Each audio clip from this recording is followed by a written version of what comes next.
ప్రకృతి ప్రేమికులకు నమస్కారం. నేను మీ గున్నా రాజేందర్ రెడ్డి. ఇవాళ ప్రపంచవ్యాప్తంగా, దేశవ్యాప్తంగా, రాష్ట్ర వ్యాప్తంగా ఒక కొత్త సమస్య వచ్చింది. అదేమిటంటే మలబద్ధకం. సార్ నాకు మోషన్ వస్తలేదండి, ఒక రోజు అయిపోయింది, 2 రోజులు అయిపోయింది, 3 రోజులు అయిపోయింది, తిన్నది ఎక్కడ పోతుందో అర్థమవుతలేదు. కాబట్టి ఈ సమస్య ఏంది ఇది అంటే, ఈ సమస్య కూడా మన లైఫ్ స్టైల్ డిజార్డరే, మన జీవన విధానంలో ఉన్నటువంటి వ్యత్యాసాలతోనే ఈ మలబద్ధకం వస్తుంది.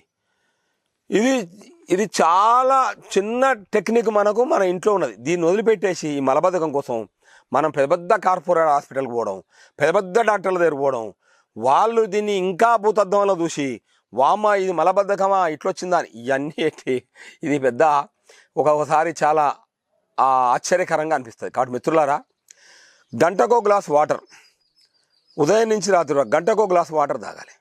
తర్వాత వెజిటబుల్ సూప్ కానీ, ఆకుకూరల సూప్ కానీ ఒక 4 days, ఎక్కువ అవసరం లేదు, ఒక 4 రోజులు, ఒక 10 days ఆకుకూరల సూపులలో ఖచ్చితంగా వామ కంపల్సరీ, ఒక 2 చెంచాల వామ, ఒక టీ స్పూన్ మిరియాలు, తర్వాత ఇవన్నీ ఆకుకూరలన్నీ కలిపి వెళ్ళిపోయి మనం గార్లిక్ వేసేసి సూప్ చేసుకొని నైట్ పడుకుంటే సూప్ చేసుకొని తాగితే మలబద్ధకం ఉన్న వాళ్ళకు, అంటే అతి భయంకరమైన మలబద్ధకం ఉన్నా సరే, ఇక సార్ నాకు దొడ్డుకు వస్తే పండుగ సార్ అన్నటోళ్ళు కూడా ఈ సూపు తాగండి, 1 లీటరు. ఈ సూపు తాగి రాత్రి పండుకోండి. తెల్లారి సప్పుళ్లతోని బయటికి రాకపోతే నన్ను అడగండి, ఏమయ్యా నువ్వు చెప్పింది అంత జాడిచి తంతదంతే.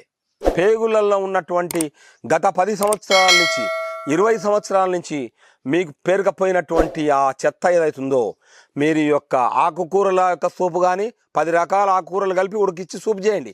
ఎల్లిపాయలు వేయండి, అల్లం ముక్కలు వేయండి, 1 చెంచా మిరియాలు వేయండి, అదేవిధంగా 2 చెంచాలు 3 చెంచాల వామ వేయండి, ఉడకబెట్టండి. బాగా ఉడికి రసం తీసినాక 1 లీటర్ అంతా తాగండి రాత్రి పడుకునే ముందు, ఈ ఆకుకూరలతో సహా. తెల్లారు చూడండి, మీకు 4 గంటల నుంచి శురు అవుతుంది గడబడు. తెల్లారి తాలకు ఏముండవు, అంటే గత కొన్ని దశాబ్దాలుగా పేరుకుపోయింది కూడా క్లియర్ అయిపోతుంది. ఇంకా ఒక 2-3 చెంచాల ధనియాల పొడి కూడా వేయండి, 2-3 చెంచాల ధనియాల పొడి కూడా వేయండి. వేస్తే రుచికి రుచి ఉంటుంది, ఆరోగ్యానికి ఆరోగ్యం ఉంటుంది. మీ మలబద్ధకం సమస్య పోయి మళ్ళీ జీవితం వల్ల మలబద్ధకం రాకుండా ఉండాలంటే గంటకో గ్లాసు నీళ్ళు తాగాలి. నీళ్ళు తాగకపోవడం వల్లనే చాలా ఇబ్బంది ఇది మలబద్ధకం. ఇంకోటి, మనం కూరగాయలు ఎక్కువ తినకపోవడం వల్ల కూడా వస్తుంది. మనం రా మెటీరియల్ తిని ఊకుండడం వల్ల అది లోపల తయారవుతుంది. కాబట్టి మనం అద్భుతమైనటువంటి ఈ మలబద్ధకం అనే జబ్బు లేకుండా చేసుకోవాలంటే కూరగాయలు, వెజిటబుల్ జ్యూస్ కానీ, లేదంటే ఆకుకూరల జ్యూస్ కానీ రాత్రి పడుకునే మంది తాగండి చాలు.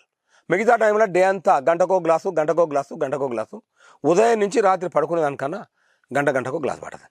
మీరు చూడండి, దీని ఫలితాన్ని సుమన్ టీవీ వాళ్ళకి చెప్పండి. మీకు ఎట్లా ఈ యొక్క మన యొక్క ప్రకృతి వైద్యంలో ఉన్న చిట్కా మీకు ఎంత గొప్పగా పనిచేసిందో ఆ ఫలితం వస్తే వాళ్ళకి చెప్పండి.